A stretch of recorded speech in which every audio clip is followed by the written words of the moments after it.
6 তারিখে বঙ্গভবনে তাদের সঙ্গে যে বৈঠকটি হয়েছিল এবং প্রফেসর ইউনূসকে প্রধান উপদেষ্টা করা না করা নিয়ে যে বার্গেনিং সেখানে, এবং এই সমন্বয়করাই সেখানে উইন করেছিলেন। তো একটু রেস্ট আনি।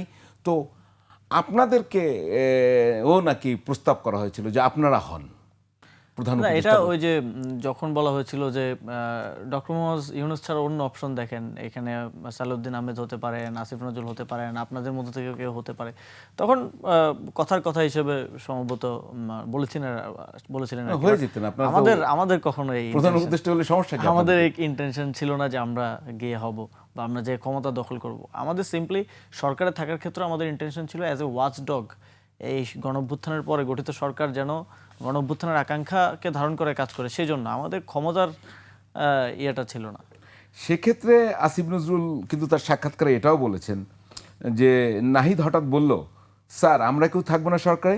আমি বললাম অবশ্যই থাকতে চাইলে থাকবে না কেন, 10 জনের সরকার হলো অন্তত একজন। আসিফ আপনার কথা বলছে, আসিফ হেসে বলল মাত্র 10%। আমি বললাম তাহলে দুজন থাকো। তাহলে দুজন থাকো। আচ্ছা, এখন আমার প্রশ্ন হলো যে আপনাদের তো প্রথমে দুজন, তারপরে পরে মাহফুজ সাহেবকে নিয়ে আসলো, তো ওই সেই কি প্রক্রিয়ায় আপনাদের ইনক্লুড করা হয়েছিল এই 3 জনকে? মানে প্রথম 2 জনকে কি আপনারা কিভাবে বাছাই করেছেন এই 2 জনকে? না, খুব মজার বিষয় যে আসিফ স্যার একেবারে লাইন বাই লাইন আমি কি হিউমার করেছি ওইটা উনি মনে রেখেছেন। আমার তো ইভেন্টগুলো মনে আছে, বাট শব্দগুলো হয়তো বা সেন্টেন্সগুলো মনে নেই ঠিকঠাকভাবে। তখন আমাদের নীতিগতভাবে আমরা থাকবো কি থাকবো না এই প্রশ্নে আমাদের মধ্যে আলাপটা হয়েছে যে আমরা 90-এর গণঅভ্যুত্থান দেখেছি। 90-এর গণঅভ্যুত্থানের পরে 3 দলীয় রূপরেখা হইলো, সেটা বাস্তবায়ন হইলো না।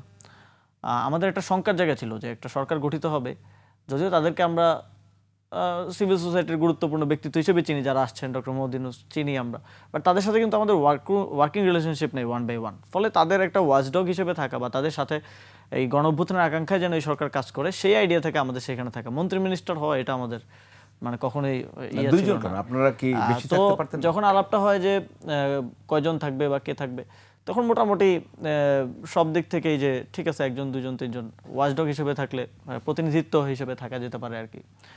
তো মোটামুটি 2 জনের বিষয়েই সবাই, অন্যান্য স্টেক হোল্ডাররাও কোনো দ্বিমত প্রকাশ করেনি। তো আমরা এই আপনাদের 2টা নাম কিভাবে সিলেক্ট হলো? হ্যাঁ, ওইটাই বলছি। পরে আমরা 7 তারিখ সকালে একটা বৈঠক ডাকলাম টিএসসিতে সমন্বয়কদের। 158 সমন্বয়কের মধ্যে 60-70 জনের মতো এসেছিলেন, কারণ অনেকেই বিভিন্ন জায়গায় ছিলেন, আসতে পারেন নাই, বা তখন তো সিচুয়েশন খুবই খারাপ, মানুষ মারা গেছে জাস্ট 2-1 দিন আগে। তো তখন সবার মধ্যে আলোচনা হয় যে আমাদের 2 জন থাকতে পারবে, কোন 2 জন থাকবে।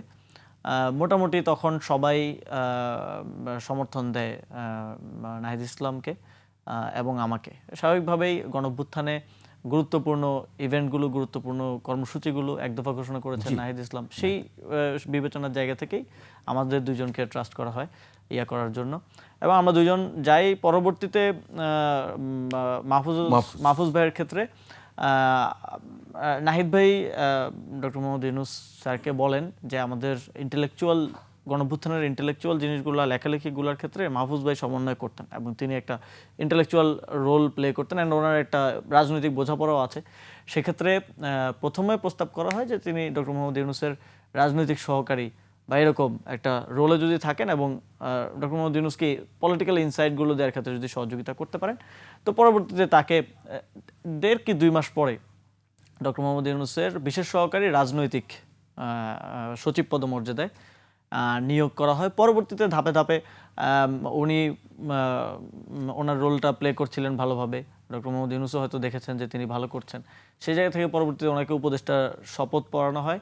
কিন্তু ওনাকে মিনিস্ট্রি দায়িত্ব দেওয়া হয় যখন নাহিদ ইসলাম পদত্যাগ করে পার্টির হাল ধরেন, সেই সময়টাতে তথ্য সম্প্রচার মন্ত্রণালয়। তো এখন তো আপনাদের সঙ্গে তার যোজন দূর, উনি নাই কেন এনসিপিতে?